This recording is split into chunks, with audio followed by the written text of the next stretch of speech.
What a rat's nest this is.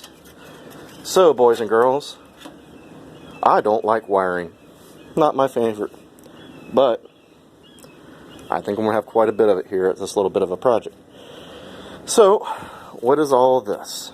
This is the wiring harness for a 94 Chevy S10 V6 4.3 liter, which my brother gave to me for Christmas.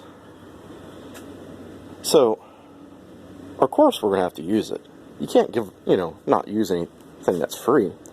This thing does run.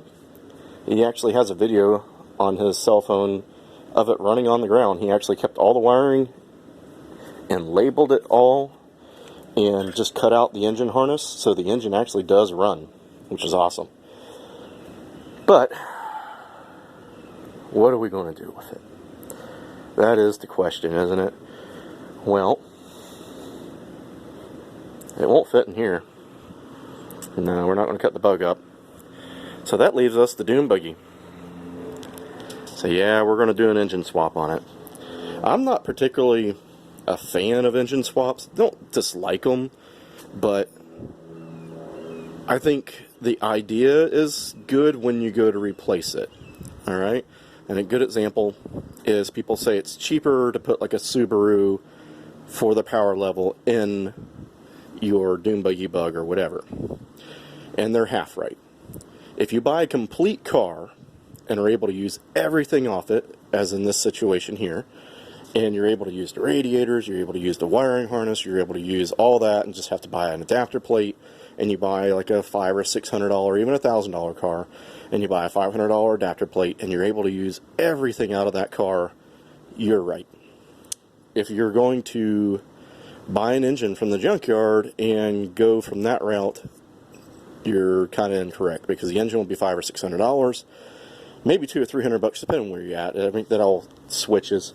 But then you have to buy an adapter plate, you're going to have to get the wiring, you're probably going to go with an aftermarket ECU because you don't have the stock wiring harnessed and all that stuff, and then it just snowballs headers and all that stuff. So if you're going to do it where you take a whole complete car and scavenge all the bits off it, it's a cheaper option.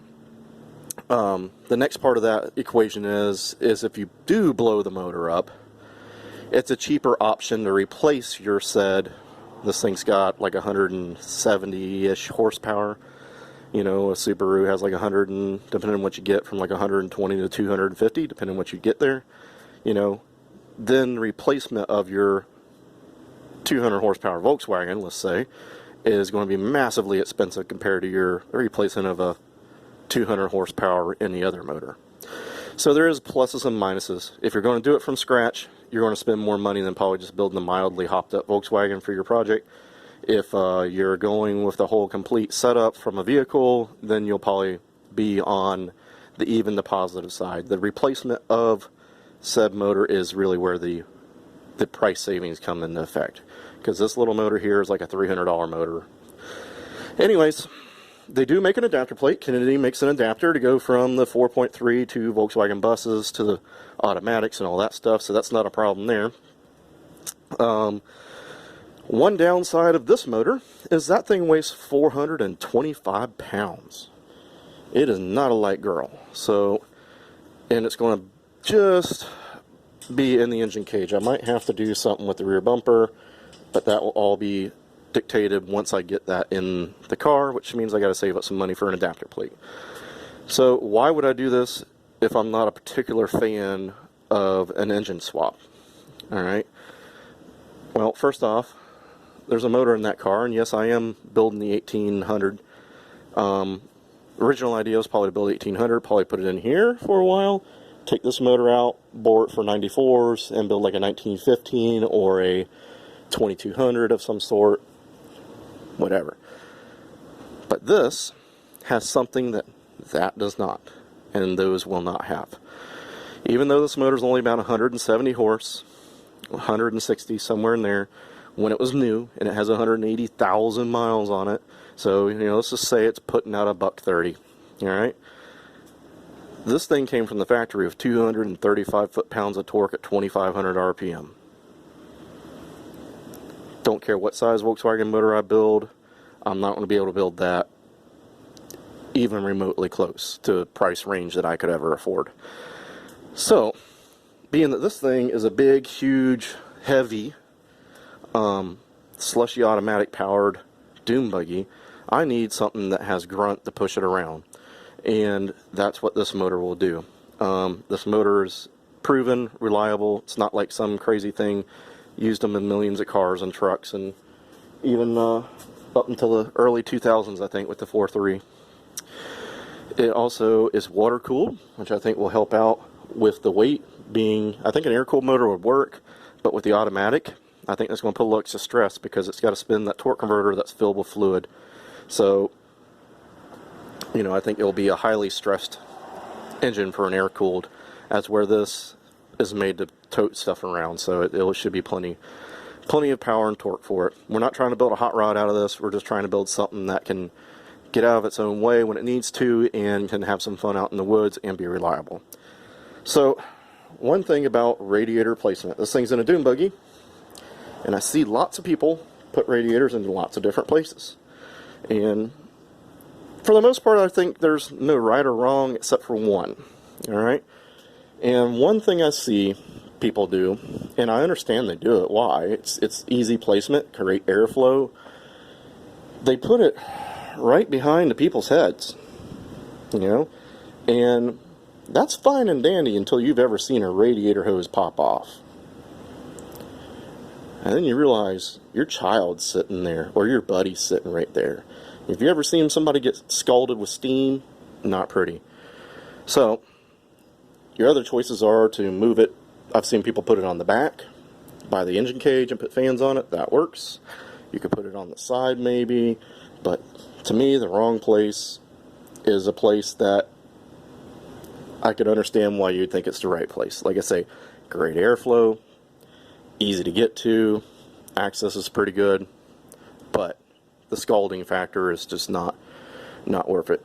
So what we're going to do with this one is we're going to put the radiator down low, alright, and we're going to build a cooling shroud to encapsulate it so that if it does blow a hose off or the radiator does blow out, it's not going to shoot steam to the back seat or above the back seat. It will direct it all down towards underneath the buggy here, you know. Another problem with putting a radiator higher up is your water pump may not be able to supply the pressure needed to pump it up there, because radiators are usually level with the top of the engine. My brother had this in a rat rod, and he had that problem the first time he mounted the radiator up higher in the rear of the vehicle, and it would not circulate fluid. Plus, it had length to travel. So that's another thought there. But one place I'd never put it is where it can get to somebody, just for that reason. You know, if the hose ever blew off, or if the core ever blew out, you know, you're going to scald somebody, and that's just, I don't know. I see professional dune buggy people in California building $100,000 dune buggies with the radiator right there. I know they're using good parts, but it's beyond me. Anyways, so we have the radiator for this thing. We have the fan shrouds, the cooling fans. I even have the stock fuel tank and fuel pump for it he even brought.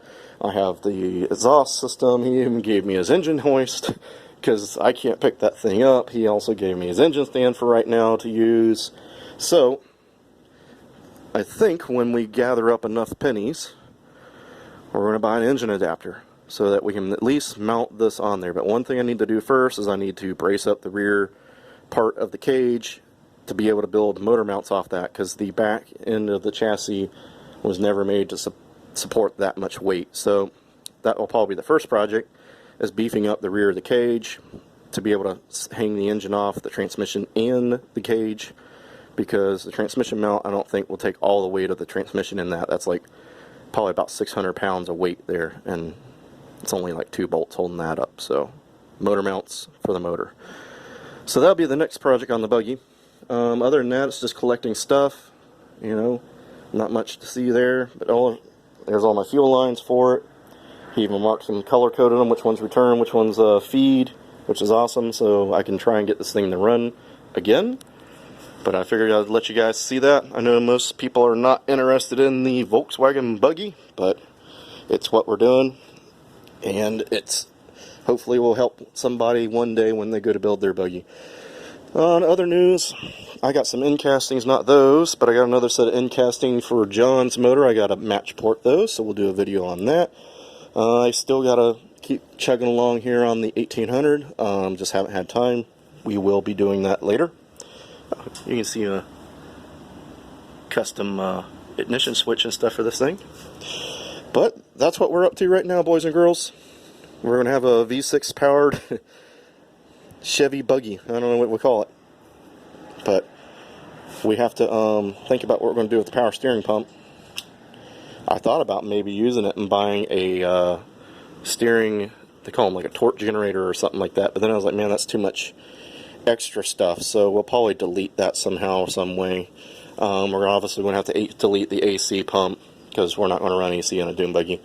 But anyways, figured I'd give you guys a little update. That's what's happening with this. One day it will happen. We just got to save up some more pennies because those adapters are pretty expensive. They're about the price of a set of nice dual carburetors. So we have to save up a few more pennies to do that. Anyways, I'll see you guys later. Don't forget to like and subscribe if you're new to the channel. Go visit John's channel. He's got some new videos up. And Vintage Speed VW is his channel name. You'll have to like search for it.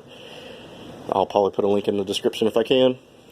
But that's where we're at, boys and girls. We are continuing to move forward just very, very slowly. So I'll see you guys later.